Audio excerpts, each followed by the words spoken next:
کرنا ہے. لیکن وہ لوگ جو ہمیشہ مریض رہتے ہیں ان کے لیے قضا کا سوال ہی نہیں ہے، کیونکہ اگر وہ ٹھیک ہوتے تو اس سال ماہ رمضان میں رکھتے. جب اس سال انہوں نے نہیں رکھا، اللہ تعالیٰ نے ان کو چھوٹ رخصت دی ہے، تو آئندہ سال بھی یہی مسئلہ رہے گا.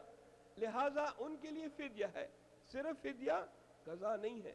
یعنی کسی غریب کو، مسکین کو ایک مد طعام کھانا کھلائے تو یہی کافی ہے، اس کو فدیہ کہتے ہیں. کفارہ الگ ہے. کفارے کو اگر ہم انگریزی میں ٹرانسلیٹ کریں تو ہم کہیں گے پینلٹی، اور اگر فدیہ کو انگریزی میں ٹرانسلیٹ کریں تو کہیں گے کمپنسیشن. تو دونوں میں فرق ہے، کفارہ الگ ہے، فدیہ الگ ہے. اس سلسلے میں فدیہ ہے. ایک اور چھوٹی چیز اس کے ساتھ میں جو ہے ایڈ کر کے آگے اپنے مطلب کو آگے بڑھاؤں. کچھ لوگ جو مریض ہوتے ہیں لیکن وہ تشخیص نہیں دے پاتے کہ ان کا مرض کس قسم کا ہے.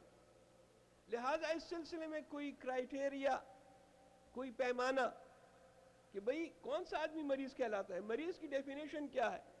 تو اس سلسلے میں مختصر طور پہ عرض یہ ہے کہ ہر ایک شخص اپنے آپ کا خود ڈاکٹر ہے. رمضان کے سلسلے میں، روزوں کے سلسلے میں ہر ایک انسان خود کا ڈاکٹر ہے. اگر وہ یہ محسوس کرتا ہے کہ روزے سے اس کو زحمت ہوگی، مرض بڑھ جائے گا، تکلیف بڑھ جائے گی، تو وہ روزہ نہ رکھے. اور اگر وہ یہ جانتا ہے کہ نہیں، اگرچہ وہ ڈائبیٹک ہے لیکن روزے سے اس کو زحمت نہیں ہے اور اس کی بیماری نہیں بڑھے گی، تو وہ روزہ رکھے. بس یہاں پہ ہمارے پاس پیمانہ خود انسان کی تشخیص ہے. کبھی کبھار ڈاکٹر تشخیص نہیں دے سکتا. اگر ڈاکٹر کہہ دے کہ تم روزہ مت رکھو اور آپ یہ سمجھتے ہیں کہ روزہ رکھنے سے آپ کے صحت پر کوئی اثر نہیں پڑے گا، تو آپ ڈاکٹر کی بات نہ سنیں. اور اس سلسلے میں فقہ نے یہ بھی کہا ہے کہ ڈاکٹر میں بھی شرائط ہونے چاہیے. ایسا شخص، ایسا ڈاکٹر کہ جو متدین ہے، متشرع ہے، اگر وہ آپ کو کہتا ہے تو اس کی بات کو سنو. ہر ایک ڈاکٹر کی بات تو نہیں سنی جا سکتی، کیونکہ ڈاکٹر بھی کسی مقصد کی خاطر ہو سکتا ہے کہ آپ کو کوئی صلاح مشورہ دے. لہٰذا ہر ایک انسان بیماری کی حالت میں خود اپنا ڈاکٹر ہے. دوسرا مسئلہ جو سفر کا ہے، مسافر، ہم نے کہا کہ جب کوئی شخص سفر میں ہو تو وہ روزہ نہ رکھے اور سفر ختم ہو، ماہ رمضان ختم ہو تو اس کی قضا کرے. اس میں ایک استثناء یہ بیان کی گئی تھی، کل اشارہ ہوا تھا کہ اگر کوئی شخص ہے، اس کی روزی، اس کی جاب، اس کا مشغلہ ہی سفر ہے، تو وہ روزہ بھی رکھے گا، نماز بھی پوری پڑھے گا. جس طرح ڈرائیور تو ہمیشہ سفر میں ہی ہوتا ہے، ٹیکسی چلاتا ہے، بس چلاتا ہے، یہ شخص روزہ بھی رکھے گا اور نماز بھی پوری پڑھے گا. اس کے لیے استثناء نہیں ہے. استثناء ان لوگوں کے لیے ہے کہ جن کا جاب، کام، سفر نہیں ہے. اگر وہ سفر کرتے ہیں تو پھر وہ روزہ نہ رکھیں. دوسری چیز جو آج ایڈ کرنا چاہتا ہوں وہ یہ ہے کہ جب انسان اپنے وطن میں ہو تو وطن میں بھی ہمیشہ روزہ رہتا ہے. روزہ کبھی بھی وطن میں معاف نہیں ہے. نماز بھی وطن میں ہمیشہ پوری پڑھنی چاہیے اور پوری ہوتی ہے.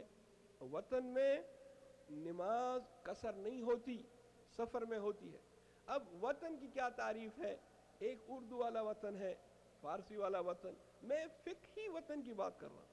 شرعی طور پہ وطن وہ جگہ ہے کہ جو انسان اپنے لیے انتخاب کرتا ہے کہ مجھے یہاں رہنا ہے، جس میں یہ شرط نہیں ہے کہ وہ وہاں پیدا ہوا ہو. ایک شخص ہے، وہ کسی شہر میں پیدا ہوتا ہے، اب یہ ضروری نہیں ہے کہ وہ شہر اس کا وطن شمار ہو، بلکہ وطن کے لیے یہ نیت کرنی پڑتی ہے کہ اب میں یہاں پہ رہوں گا، یہاں میرا گھر بار ہے، یہاں میرا اپنا گھر ہے، اور یہ نیت بھی ضروری ہے کہ آج سے یہ میرا وطن ہے.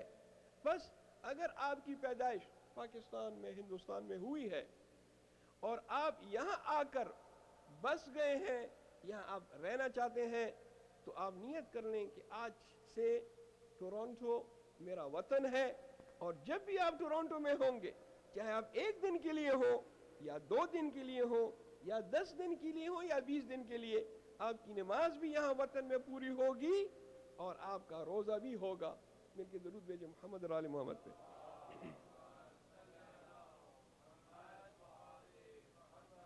انشاءاللہ مزید وضاحت کے لیے جب مجلس ختم ہو افطاری کے بعد میں یہاں ہوں گا، اور ہمارے برادر بزرگوار مولانا فرد موسی صاحب یہاں تشریف رکھتے ہیں، آپ وضاحت کے لیے ہمارے پاس بیٹھ کر مزید وضاحت حاصل کر سکتے ہیں۔ ایک مرتبہ پھر درود بھیجیں محمد اور آل محمد۔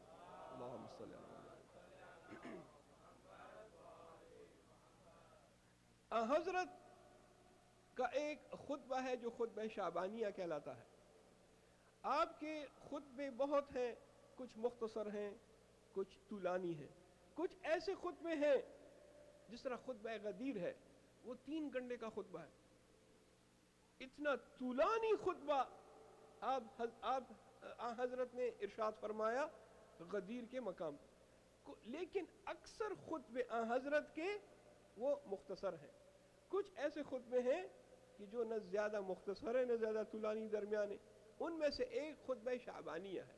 کیوں شعبانیہ کہتے ہیں؟